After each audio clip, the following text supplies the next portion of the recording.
अध्यक्ष महोदय, मैं विपक्ष के अपने सम्मानित साथियों से कहना चाहता हूं कि यदि आज हम लोग सत्ता पक्ष में हैं तो ऐसा नहीं है कि हम हमेशा सत्ता पक्ष में ही रहेंगे।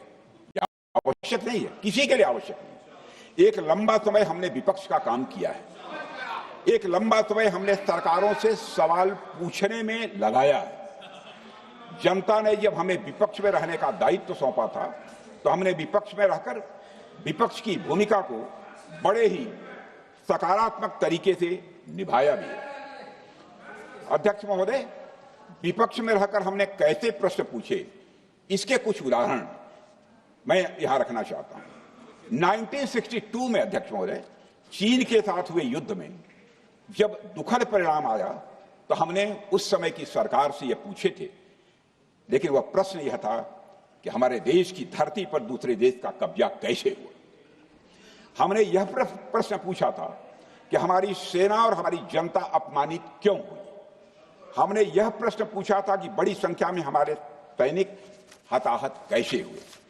हमने यह प्रश्न नहीं पूछा कि हमारे टैंक, हमारी मशीनें, हमारी बंदूकें क्यों ध्वस्त हो गई। यह प्रश्न हम लोगों ने नहीं पूछा।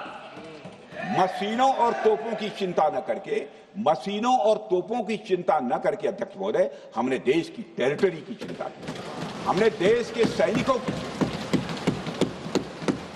इसी तरह 71 के युद्ध में, 71 के युद्ध में जब हमने पाकिस्तान को सबक सिखाया,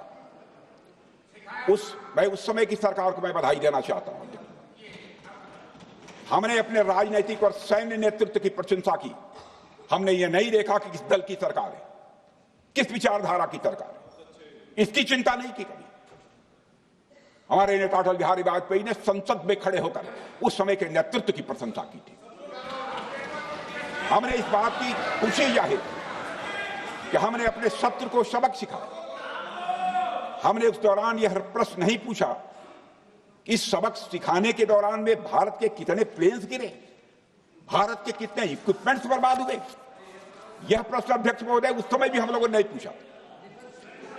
अध्यक्ष महोदय, यदि मैं इसे और भी प्रैक्टिकल तरीके से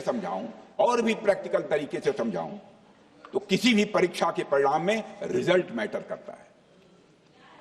यदि किसी परीक्षा में कोई बच्चा अच्छे मार्क्स लेकर आ रहा है तो हमारे लिए उसके मार्क्स मैटर करने चाहिए। हमें इस बात का ध्यान नहीं रखना चाहिए कि एग्जाम के दौरान उसकी पेंसिल टूट गई थी या उसकी पेन खो गई।